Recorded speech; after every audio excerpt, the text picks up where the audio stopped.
Good morning students. आज हम मुद्रास्फीति की परिभाषा, इसके अर्थ और इसके प्रकारों को विस्तार से समझेंगे। सामान्य रूप से अर्थशास्त्र में महंगाई को ही मुद्रास्फीति कहते हैं। जो महंगाई कभी कभी बढ़ जाती है तो इसमें होता यह है कि मुद्रा का प्रवाह बढ़ जाता है। मुद्रा अधिक मात्रा में जब फ्लो करने लगती है तो मुद्रास्फीति की स्थिति पैदा हो जाती है। वास्तव में मुद्रास्फीति की स्थिति वह है जिसमें बहुसंख्यक मुद्रा अल्पसंख्यक वस्तुओं का पीछा करती है। मुद्रास्फीति की स्थिति वह है जिसमें बहुसंख्यक मुद्रा अल्पसंख्यक वस्तुओं का पीछा करती है। इस बात को ध्यान रखना है कि मुद्रास्फीति की स्थिति में वस्तुओं तथा सेवाओं के दाम बढ़ जाते हैं और मुद्रा का मूल्य घट जाता है। इस टॉपिक को हमें याद रखना है।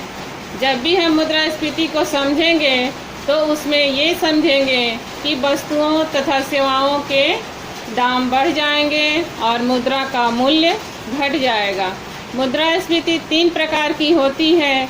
मांग जनित मुद्रास्फीति, जिसे डिमांड पुल इन्फ्लेशन कहते हैं, और लागत जनित मुद्रास्फीति यानी कॉस्ट पुल इन्फ्लेशन। मुद्रास्फीति की अधिक छपाई।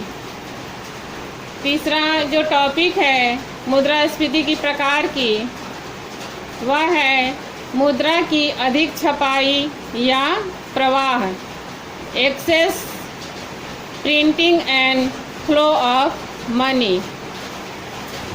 तो मुद्रास्फीति 3 प्रकार की होती है। मांग जनित मुद्रास्फीति, लागत जनित मुद्रास्फीति और मुद्रा की अधिक छपाई या प्रवाह, demand pull inflation, cost pull inflation और excess printing and flow of money.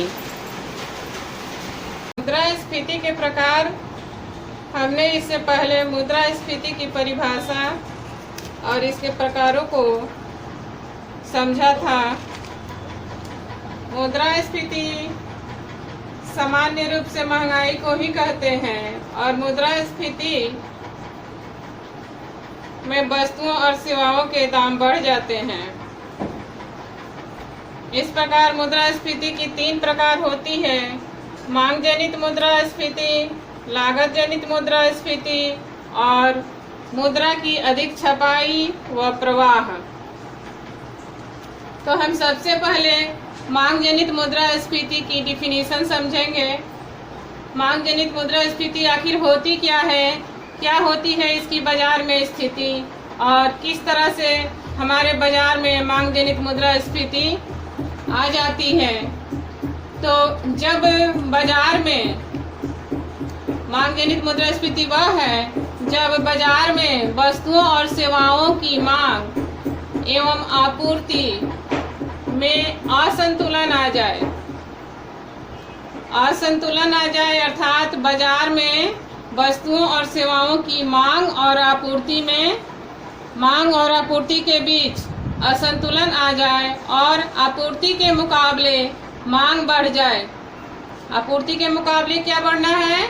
मांग का बढ़ जाना है। आपूर्ति के मुकाबले मांग बढ़ जाए तो ऐसी स्थिति को ही मांग जनित मुद्रास्फीति कहते हैं। यानी मांग और आपूर्ति में असंतुलन आ जाए। दूसरी प्रकार ये है कि लागत जनित मुद्रास्फीति। मुद्रास्फीति की दूसरा प्रकार है लागत जनित मुद्रास्फीति। जब उत्पादित वस्तुओं के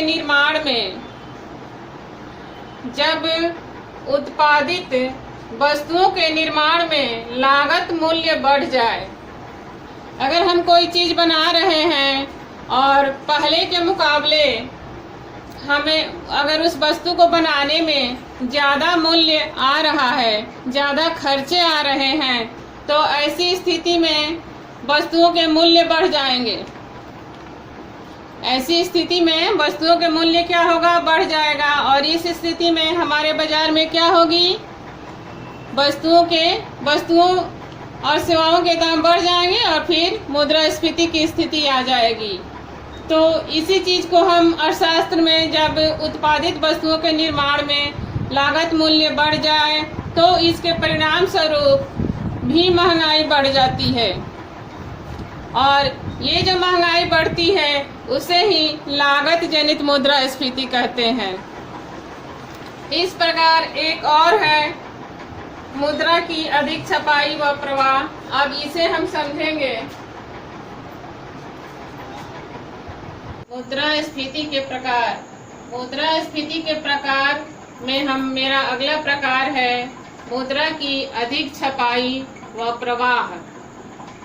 जब उत्पादन में बिना वृद्धि किए हुए मुद्रा की आपूर्ति अर्थव्यवस्था में बढ़ा दी जाती है, तब लोग ज़्यादा मांग करने लगते हैं।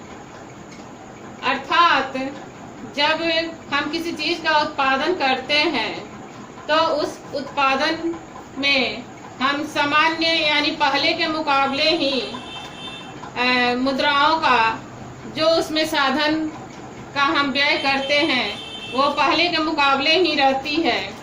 अर्थात उसमें कोई वृद्धि नहीं होती, और बिना वृद्धि हुए भी यदि सरकार द्वारा अर्थव्यवस्था में मुद्रा की आपूर्ति बढ़ा दी जाती है, बाजार में अधिक मुद्रा आ जाती है, तब लोग किसी भी वस्तु के डिमांड ज़्यादा करने लगते हैं। बाजार में जितनी सारी वस्तुएं होती है उनकी ज़्यादा बिक्री होने लगती है, तो इस स्थिति में भी मुद्रास्फीति की स्थिति पैदा हो जाती है। इस तरह हम कह सकते हैं कि जब उत्पादन में बिना वृद्धि किए हुए मुद्रा की आपूर्ति अर्थव्यवस्था में सरकार द्वारा बढ़ा दी जाती है या आरबीआई द्वारा बढ़ा दी जाती है, तब लोग वस्तुओं और सेवाओं का डिमांड ज़्यादा करने लगते हैं, जिस कारण बाजार में मुद्रास्फीति की स्थिति होती है। हमने देखा कि मुद्रास्फीति के 3 प्रकार होते हैं,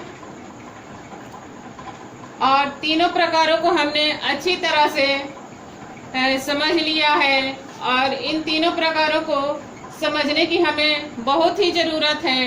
एक अर्थशास्त्र, अगर हम अर्थशास्त्र के स्टूडेंट हैं या टीचर हैं, तो हमें इन तीनों चीज़ों को याद रखना चाहिए। मुद्रास्फीति के प्रकार और मुद्रास्फीति के बारे में हमें अच्छी तरह से जानकारी होनी चाहिए, क्योंकि इसके बिना हम अर्थशास्त्र के ज्ञान से अधूरे रह जाएंगे। तो अब हम इसके साथ ही अपनी वीडियो को यहीं ख़त्म करते हैं। नमस्कार।